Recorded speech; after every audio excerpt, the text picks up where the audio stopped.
দুনিয়াতে ইনসাফ প্রতিষ্ঠার জন্য আমি আমার কলিজার টুকরা কন্যা ফাতেমার হাত কাটতেও একটুও পিছপা হইতাম না।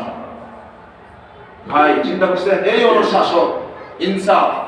নিজের ব্যাপারেও ইনসাফ করবে, সবার ব্যাপারে, দেশের ব্যাপারে, দশের ব্যাপারে কি করবে? ইনসাফ করবে। এই ধরনের যদি ইনসাফের শাসন আমাদের দেশে থাকতো, জুলুম কি থাকতো?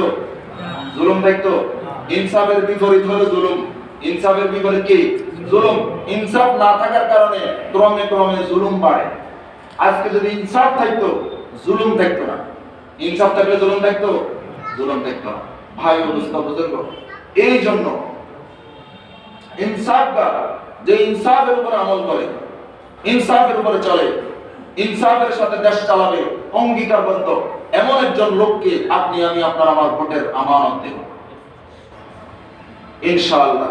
যদি এইভাবে আমরা আমাদের ভোটের আমানত প্রয়োগ করতে পারি, ইনশাআল্লাহ এই ভোটের ব্যাপারে আল্লাহর কাছে আমরা এই যে জিজ্ঞাসিত হওয়ার ব্যাপারে একটু হলেও শিথিল থাকবে ইনশাআল্লাহ।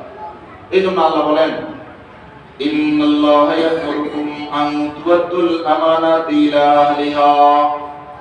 আল্লাহ বলেন, ও দুনিয়ার মুসলমান ঈমানদার আল্লাহর গোলাম, নিশ্চয়ই আল্লাহ তাআলা তোমাদেরকে আদেশ দিতেছেন, নির্দেশ দিতেছেন, আন তু'আদ্দুল আমানাতি ইলা আহলিহা, আমানত সমূহের যথাযথ ব্যবহার করার জন্য আল্লাহ নির্দেশ দিতেছেন।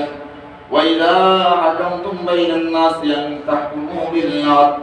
ও দুনিয়ার মুসলমান ঈমানদার আল্লাহর গোলাম, যখন তুমি কোন মানুষের মাঝে ফয়সালা করিবা, বিচার করিবা, আন তাহকুমু বিল আদল, বিচার করতে হবে, তোমাকে ইনসাফের সাথে বিচার করতে হবে। কাজেই এমন একজন লোককে তুমি প্রতিনিধিত্বের দায়িত্ব দিতে হবে যে মানুষটার কাছে ইনসাফ আছে, যে মানুষটার কাছে কি আছে? ইনসাফ।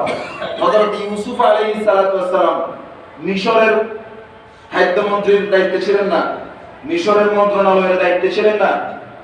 হযরত ইউসুফ আলাইহিস সালাতু ওয়াস সালাম মন্ত্রণালয়ের দায়িত্ব যখন নিতেছে, উনি বলতেছেন যে ইন্নী হাফিজুন আলিম, ইন্নী হাফিজুন আলিম।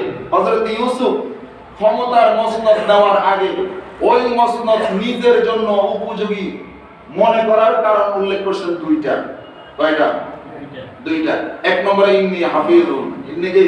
হাফিজুন, আমি হলাম আমানতদার, আমি হলাম রক্ষণাবেক্ষণকারী, আমি হলাম সরকারি মাল, সরকারি টাকা, সরকারি সবকিছু সম্পত্তি, এগুলো যথাযথ রক্ষণাবেক্ষণকারী, রক্ষা করতে পারবো ইনশাআল্লাহ। কাজেই আপনি আমিও আপনার আমার ক্ষমতার মসনদে, আপনার আমার প্রতিনিধিত্বের দায়িত্বে এমন একজন লোককে দিতে হবে যেই লোক আপনার আমার টাকা, আপনার আমার দেশ দশের দায়িত্বের ব্যাপারে রক্ষাকারী হবে।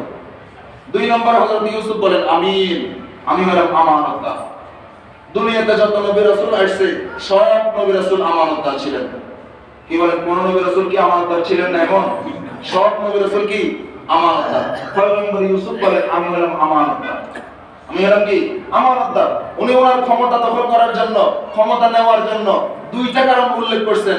একটা হলো হাফিজুন, আরেকটা হলো আমিনুন আলিমুন। জ্ঞান কোন বিষয়ে কিভাবে করতে হবে, কোন বিষয়টা কিভাবে চালাইতে হবে, এই ব্যাপারে যথেষ্ট জ্ঞান এবং আমানতদারিতা, এই গুণগুণ পয়গম্বর ইউসুফের কাছে ছিল। তাই আপনি আমিও এই ব্যাপারে যথেষ্ট পরিমাণে খেয়াল রাখতে হবে যে ইনশাআল্লাহ জ্ঞানী লোক, নেককার লোক, নামাজি লোক, দিনদার লোক, মুত্তাকি পরহেজগার, যার হৃদয়ে আল্লাহর ভয় আছে, যার হৃদয়ে কার ভয় আছে? আল্লাহর ভয় আছে, এমন একজন লোককে যদি, এটা সবার জন্য মঙ্গল, আমাদের সবার জন্য মঙ্গল, আমাদের সবার জন্য মঙ্গল। কারণ কোন জালেম যদি ক্ষমতার মসনদে বসে, আপনার উপরেও জুলুম করবে, আমার উপরেও জুলুম করবে, সবার উপরে কি করবে ভাই? জালেম ক্ষমতায় আসুক, এটা কি কেউ চায়? না। সবাই চায় আমাদের দেশে যেন ইনসাফের শাসন চলে, আমাদের দেশে যেন আমানতদারির শাসন চলে, আমাদের দেশে যেন ভালো শাসন চলে, সবাই চায়।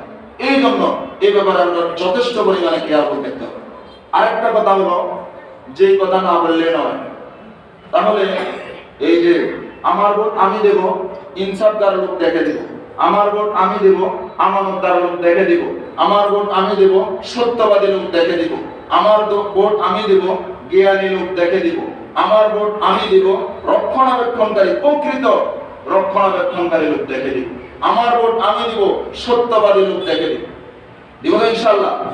আরেকটা হলো এই বছর আমাদের এই নির্বাচনে গণভোটের আয়োজন করা হয়েছে। কিসের আয়োজন? গণভোটের আয়োজন। বারবার সরকারের পক্ষ থেকে বলা হইতেছে যে গণভোটে হ্যাঁ বা না, অপশন দুইটা, হ্যাঁ না। বারবার বলা হইতেছে আমরা যেন হায়ের পক্ষে থাকি, আমরা যেন কিসের পক্ষে থাকি? হায়ের পক্ষে থাকি। সবার ইমানি দায়িত্ব, সবার নৈতিক দায়িত্ব দেশ বাঁচানোর জন্য, দেশের মানুষকে বাঁচানোর জন্য, দেশের স্বাধীনতা সার্বভৌমত্ব রক্ষার জন্য আমাদের প্রত্যেককে হায়ের পক্ষে দেখতে হবে। কিসের পক্ষে দেখতে হবে? হায়ের পক্ষে দেখতে হবে।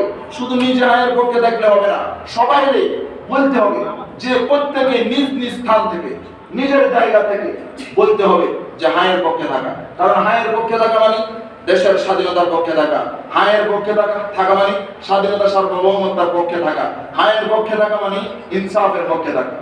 হায়ের পক্ষে থাকা মানে কি? ইনসাফের পক্ষে থাকা।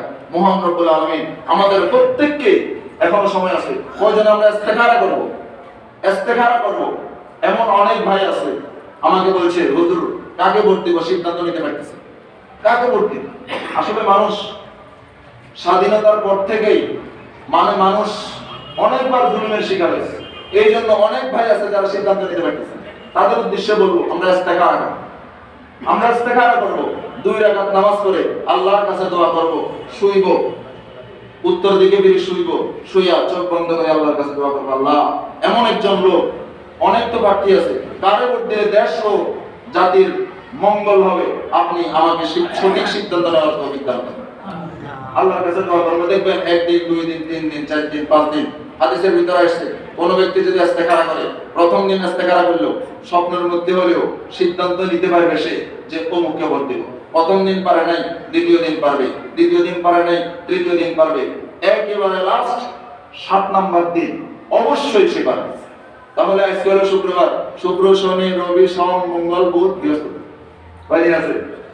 7 দিন। রাসূলের হাদিস অনুযায়ী 7 দিনের মধ্যে অবশ্যই সে সিদ্ধান্ত নিতে পারবে। আমরা ইস্তেখারা করব ইনশাআল্লাহ। মহান রব্বুল আলামিন আমাদের প্রতিনিধিত্বের দায়িত্বে এমন একজন লোককে বসাক যেই মানুষটা আমানতদার, যেই মানুষটা নেককার। মহান রব্বুল আলামিন যা যা বলেছি সর্বপ্রথম আমাকে, তারপর আমাদের সবাইকে বুঝা এবং আমল করার তৌফিক দান করুন। সকলে আমিন। ওয়া আখিরু দাওয়ানা আলহামদুলিল্লাহি রাব্বিল আলামিন।